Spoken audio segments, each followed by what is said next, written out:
I'm Kurt Thompson, and it is official. I have the 20-week comeback player course on DVD.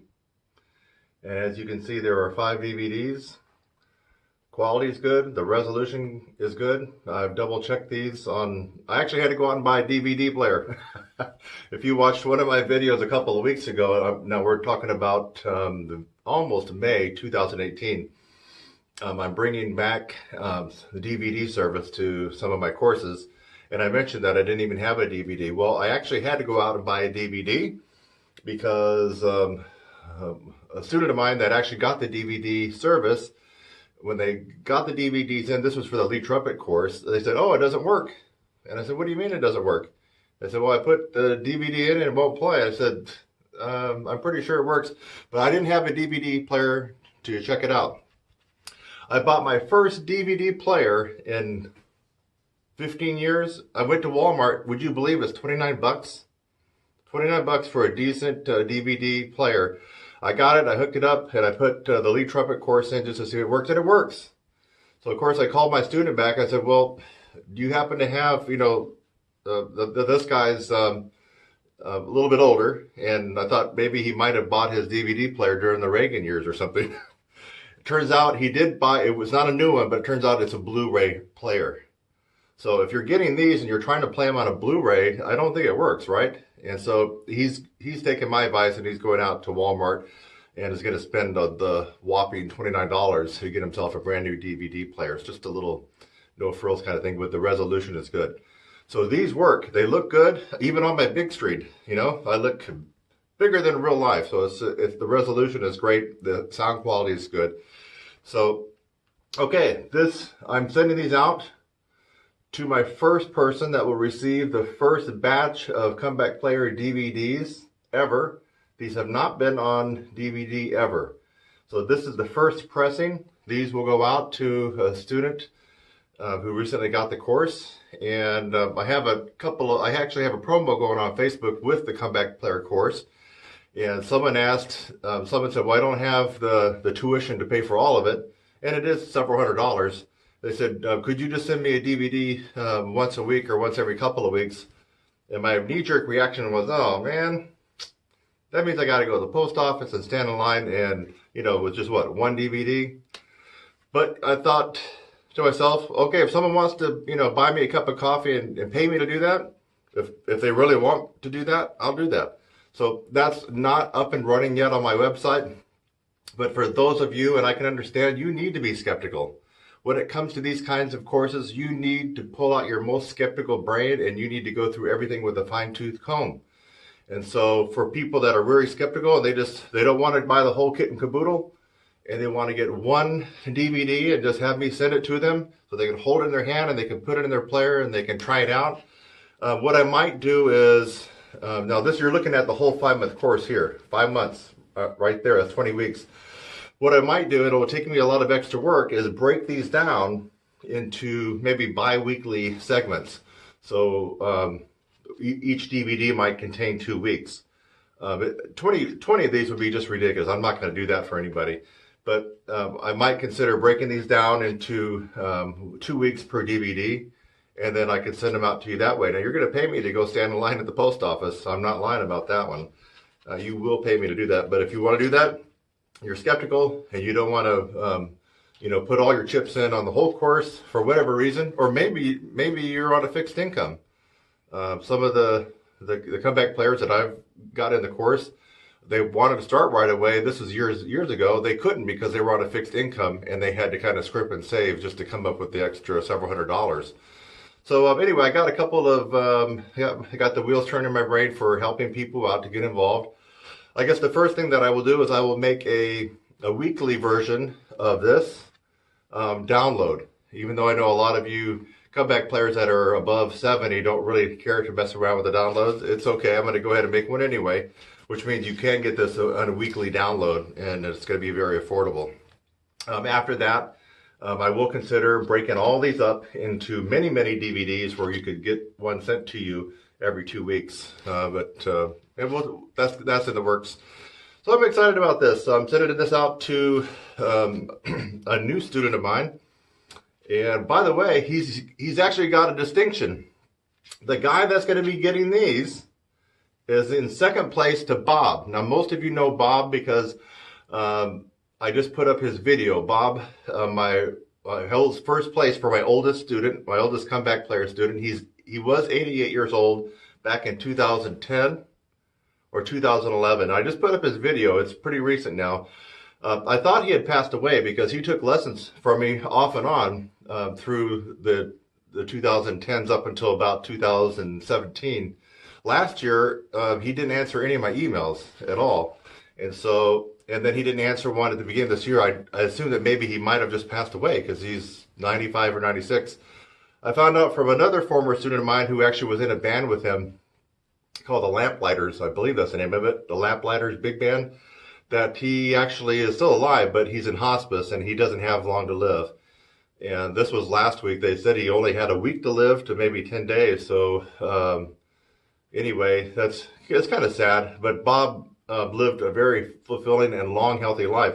When he took lessons from me, Bob said he was at the gym 2 hours a day. And I don't know if he was exaggerating, but after we would do our lesson, he would go to the gym. And that was his routine. He's playing in the bands at night, taking lessons from me, and then he was hitting the gym. I mean, this was at 88 years of age, back in around 2010, 2011.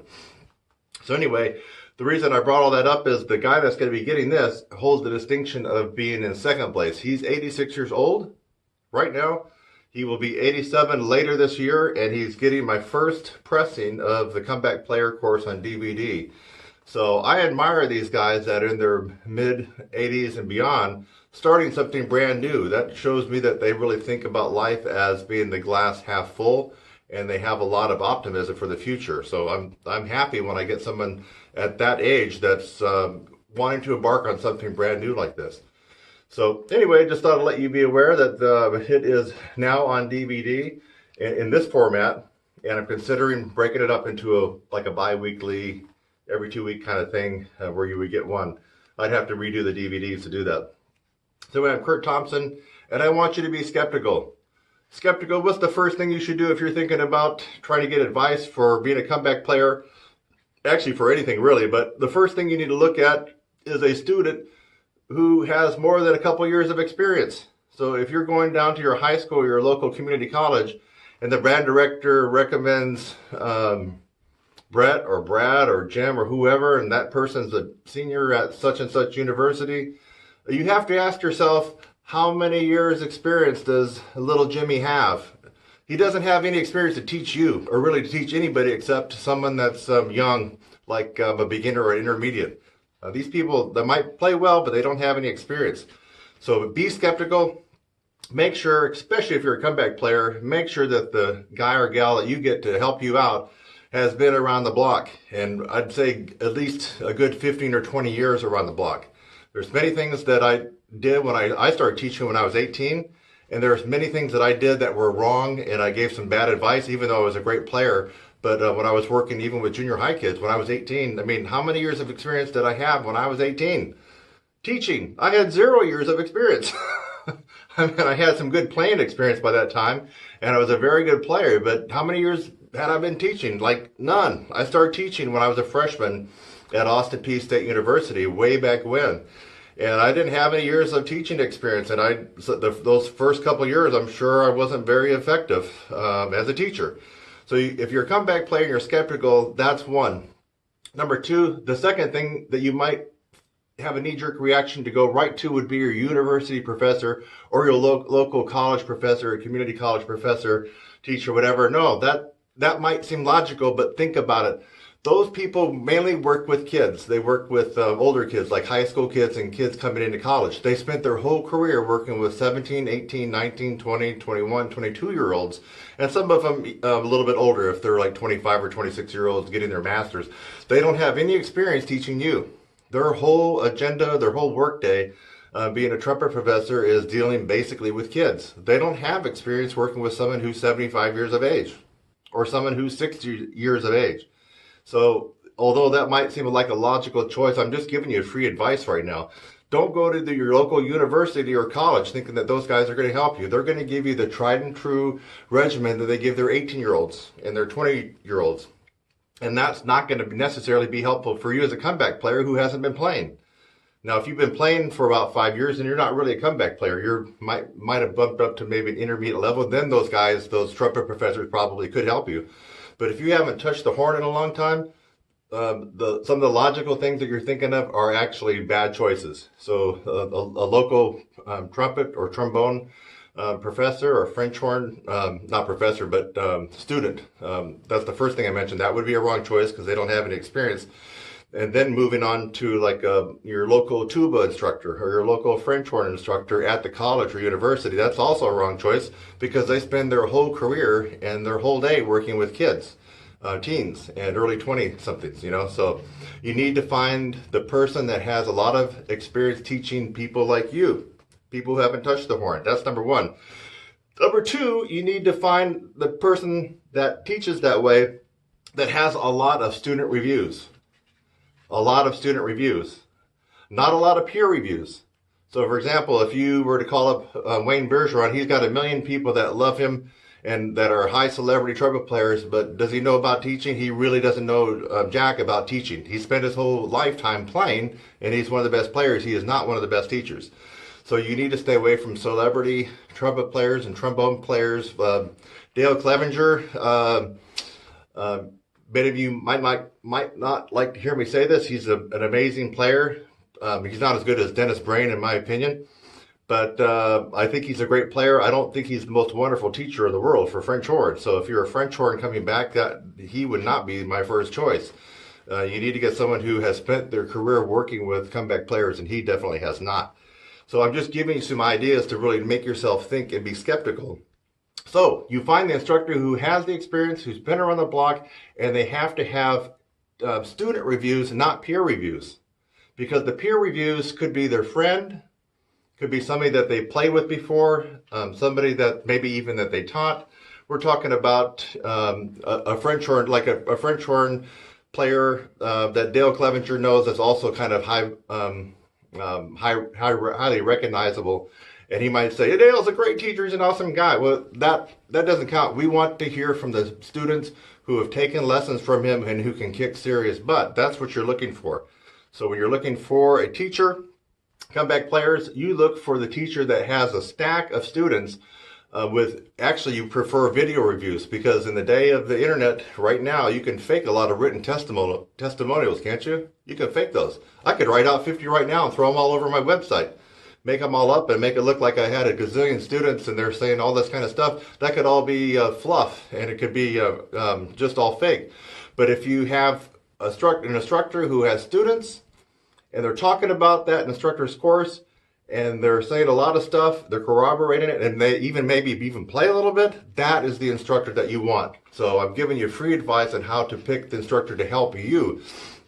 I guess the last word is, don't get any advice from any idiot off the internet. I mean, on the forums. They got all kinds of brass forums. Most of them are anonymous. When I say most, that's not even fair. 99% of these people are anonymous. And the people that tend to have the most amount of posts are the worst teachers and players on the planet.